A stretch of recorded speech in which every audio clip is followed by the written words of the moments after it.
Hi friends, ಎಲ್ಲರಿಗೂ ನಮಸ್ಕಾರ. Welcome to my YouTube channel mister Dootha. ಇವತ್ತು ನಮ್ಮ ತೋಟದಲ್ಲಿ ಬೇಬಿ ಡಾಲು ನಾಟಿ ಮಾಡಿದ್ದೀವಿ. ಇದು ಬಂದ್ಬಿಟ್ಟು ಹೊಸ ತಳಿ. ಸೊ ಅದ್ರ ಬಗ್ಗೆ ನಮ್ಮನ್ನ ತಿಳಿಸ್ಕೊಡ್ತಾರೆ. ಸೊ ಇದು ಎಷ್ಟು ಎಕರೆ ಇರೋದು? 1 ಎಕರೆ. 1 ಎಕರೆ. ಎಷ್ಟು ನಾಟಿ ನಾರು ಮಾಡಿರೋದು? 10,000 ನಾರು. ಒಂದು ನಾರು ಬಂದ್ಬಿಟ್ಟು ಏನು ರೇಟು? ಇದು ಒಂದು ನಾರು ಬಂದ್ಬಿಟ್ಟು ನನಗೆ 2 ರೂಪಾಯಿ ಹಾಕವ್ರೆ. 2.5 ರೂಪಾಯಿ ಅಂತ 2 ರೂಪಾಯಿ ಹಾಕ್ಕೊಟ್ರು. ಇದು ಎಷ್ಟು ದಿವಸ ಆಯಿತು ನಾಟಿ ಮಾಡಿ? ಇದು ಕರೆಕ್ಟಾಗಿ ಇವತ್ತಿಗೆ 2 ತಿಂಗಳಾಯಿತು.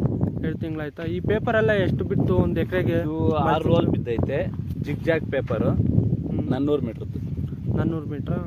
ಇದು ಇನ್ನೂ ಎಷ್ಟು ದಿವಸ ಆಗುತ್ತೆ ಹೂ ಬರೋದು? ವರಲಕ್ಷ್ಮಿ ಹಬ್ಬಕ್ಕೆ ಶಾಂಪಲ್ ಆಗುತ್ತೆ. ಗಣೇಶನ ಹಬ್ಬಕ್ಕೆ ಫುಲ್ಲು ಕೊಯ್ಲು ಕುತ್ಕೊಳುತ್ತೆ.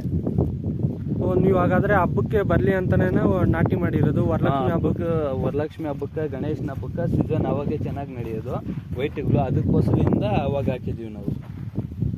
ಸೊ ಇದನ್ನ ಎಷ್ಟು ದಿವಸ ಆಗುತ್ತೆ ಹೂ ಬರೋದಕ್ಕೆ? ಎಲ್ಲ ಇವಾಗ ಮಗ್ಗು ಇನ್ನೊಂದು 15 ದಿನ.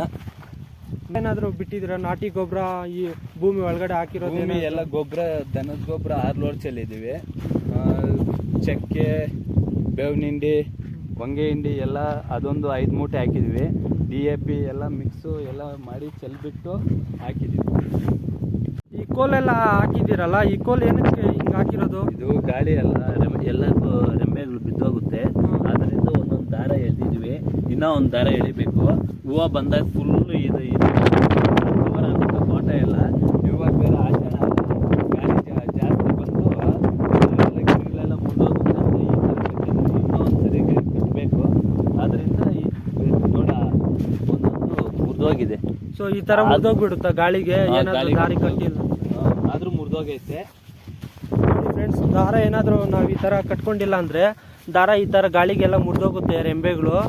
ಸೊ ಅದಕ್ಕಂತ ಇವರು ಒಂದು ಸ್ಟೆಪ್ ದಾರ ಕಟ್ಕೊಂಡಿದ್ದೀವಿ. ಸೊ ಇನ್ನೂ ಒಂದು ಸ್ಟೆಪ್ ಕಟ್ಟಬೇಕಾ? ಇನ್ನೂ ಒಂದು ಸ್ಟೆಪ್ ಕಟ್ಟಬೇಕು. ಹೂವು ಇವಾಗ ಪ್ರೆಸೆಂಟ್ ಏನು ರೇಟ್ ಹೋಗ್ತಾ ಇದೆ? ಇವಾಗ ಪ್ರೆಸೆಂಟ್ ಇನ್ನೂ ಮಾರ್ಕೆಟಲ್ಲಿ ಇದು ಹೂವು ಇಲ್ಲ. ಇನ್ನೂ ಹೂವು ಬರ್ತಾ ಇಲ್ಲ ಮಾರ್ಕೆಟ್ಗೆ. ಎಲ್ಲ ವರಲಕ್ಷ್ಮಿ ಹಬ್ಬಕ್ಕೆ ಆವಾಗ ಎಲ್ಲ ಜಾಸ್ತಿ ಜನ ಹಾಕಿಲ್ಲ. ಎಲ್ಲ ಸೆಂಟ್ರಲ್ ಹಾಕವ್ರೆ. ಅಲ್ಲೊಂದು ಹಾಕವ್ರಷ್ಟೇ. ಇದು ಬೇಬಿ ಡಾಲು. ನೀವು ಮಾರ್ಕೆಟ್ಗೆ ಹಾಕೋದು ಇವು ಎಲ್ಲಿಗೆ? ಇದು ಚಿಕ್ಕಬಳ್ಳಾಪುರಗೂ ಆಗ್ಬೋದು, ಬೆಂಗಳೂರು ಕೂಡ ಆಗ್ಬೋದು. ನಾವು ಇವೆಲ್ಲ ಎಷ್ಟು ಬಿತ್ತು 1 ಎಕರೆಗೆ? 1 ಎಕರೆಗೆ 1,500 ಕೋಲ್ ಬಿದ್ದಿರುತ್ತೆ ನನ್ನ ಪ್ರಕಾರ. ಹಳೆ ಕೋಲು ತಗೊಂಡಿದ್ವಿ ಟೊಮೊಟೊಗಂತ. ಅದೇ ಕೋಲು ಇವಾಗ ತಂದು ಹಾಕ್ಕೊಂಡಿದ್ವಿ. ಇದು ಟೋಟಲ್ ಬಂಡವಾಳ ಎಷ್ಟು ಬಿದ್ದಿದೆ ಇಲ್ಲಿವರೆಗೂ? ಸದ್ಯಕ್ಕೆ ಒಂದು 70,000 ಬಿದ್ದೈತೆ ನನ್ನ ಪ್ರಕಾರ. 70,000? 70,000. ಈ ರೋಗಗಳು ಯಾವೂ ಇಲ್ವಾ?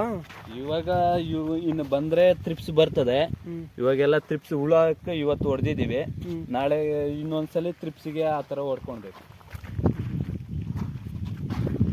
ಸೊ ಫ್ರೆಂಡ್ಸ್, ಎಲ್ಲ ನೋಡಿದ್ರಲ್ಲ. ಸೊ ವಿಡಿಯೋ ಇಷ್ಟ ಆದರೆ ಲೈಕ್ ಮಾಡಿ.